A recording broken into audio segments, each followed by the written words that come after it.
But let's talk about this professional managerial class and how it differs from the old class of the robber barons and the capitalists, the Carnegies, the Rockefellers, the Mellons, because there is a difference. Well, what is the difference? Well, in the era when those big money bags were making their money, there were actual members of my class, academics, who were on the side of the workers. Edward A. Ross, who founded the sociology department at Madison, UW-Madison, he was fired by Leland Stanford Jr.'s widow from Stanford University, very much on on the side of the working class. John Dewey was another man who was fighting against the capitalist hyperaccumulation at the time and hoping for a kind of public liberal education that would raise up American citizens to be full participants in what he called industrial democracy. Today, the professoriate or the credentialed elites, from the members of the medical profession to the members of the bar, serve the interests of capital. And very directly by shilling for big pharma or defending the rights of private equity on the part of lawyers. But in my profession, like in the liberal humanities or academia writ large, you have these nonprofit organizations which were founded by the Mellons, by the Rockefellers, by the Fords, because of their enormous accumulation of wealth. And these foundations direct the politics of the professional managerial class. And so you have from the nonprofit world to the media world to the publishing world, it's completely captured by liberal Democrats who are now in total disarray because the majority of Americans have rejected them. And they thought they could lead like the stupid people out of their state of iniquity and ignorance into these hyper specialized, hyper individualized, I would say like cultural vanguards that would totally obviate the need for actual policy that would protect American lives, give American workers dignity, produce a kind of polity that encouraged debate, dissent, skepticism, all those high liberal values that I think the authoritarian turn that we've seen in the liberal class has shown. It has shown itself to be and has been rejected. Like in the time since I wrote that book, the liberals have become more authoritarian. They've become more repressive dissent. They think the attitude of skepticism about their positions is fascist, is racist. Like, let's just say the whole problem of a technocratic managerial approach to inequality that they imposed on us through diversity, equity, and inclusion in the universities was something that we could debate. No, if you debate it, you are racist. And they did that to supporters of Bernie Sanders. I still have these hyper democratic friends of mine who are texting me from God knows where, saying, you and the Bernie bros, if you hadn't devoted yourself to the candidacy of Hillary Clinton, we wouldn't have had Trump. So they blame a kind of leftism, people who are concerned with bread and butter issues for the defeat of these candidates that have been promoted by a party completely captured by one segment of capital who are trying to show the American worker that they are idiots. They are racist, they're anti-immigrant, they're transphobic, they're homophobic, they're sexist. And to some degree, this is a legacy that they've inherited from the generation of the 68ers. I'm just younger than that generation, and I watch this generation take over academia, destroy any kind of intellectual life, and give themselves to the latest fads. Be it right now, it's artificial intelligence. Last year it was DEI. So in 2020, it was DEI. So these people who are supposed to be protecting our abilities to reason, research, develop knowledge that will enhance our understanding of politics, history, culture, and the American nation, they have completely abdicated their responsibility, and yet they want to lead us. So I'm being bullied members of my family who are DNC bundlers were just using bullying tactics, like, if you don't do this, this will be the apocalypse. They speak like apocalyptic, charismatic Southern Baptist preachers, but they despise those people at the same time. Sorry, I'm so angry right now about the situation. Well, you saw it in the postmortems after the election. The utter, I 100%. mean, that was as frightening as the vapid, celebrity infused, issueless campaign that the Democrats ran.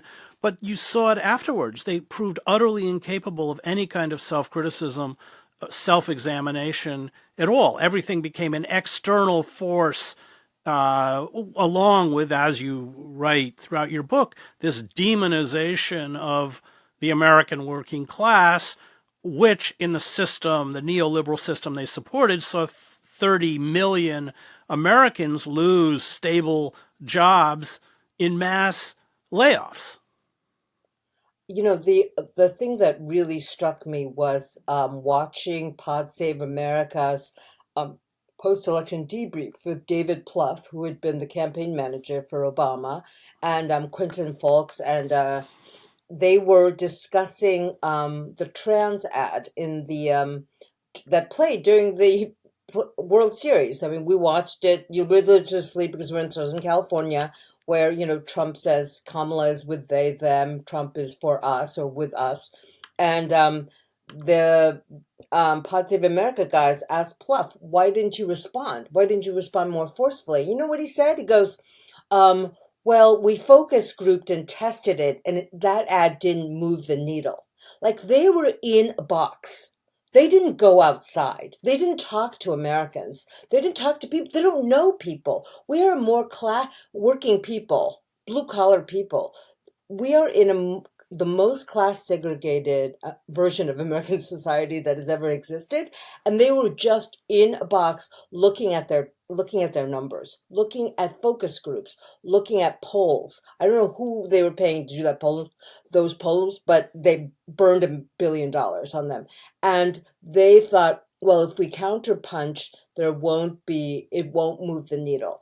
That's how they were making their decisions. That's how empty their politics are. They are not committed to people of diverse genders or sexualities. They were not committed to articulating a universal program that would have guaranteed people's safety, people's health care. You could have punched back with, he's distracting you from the fact that he's with the fat cats. I could have come up with like 500 things, like he's with Elon or he's with Gates. People don't love billionaires. We're Americans. We don't love the rich. There's a grassroots populist anger against us. He's with Big Pharma. They're trying to make him out as like this people's hero now because the Democrats let him do that.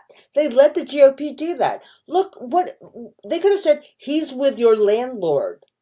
Democrats are with us, or whatever. Harris was, but they have so little political sense of the suffering of average wage workers and what they could do to alleviate that on a very, very basic levels by raising the minimum wage, by outlawing I think insurance companies, but there's no political will to do that because they just want to win by 1,000 votes. They want to win swing states by 1,000 votes. They don't care about the polity, and the people felt it. 71 million Americans understood this, and they're wringing their hands. Oh, the other thing is Ezra Klein's debrief, saying when he had a dialogue with Faiz Shakir, the former campaign manager for Bernie Sanders.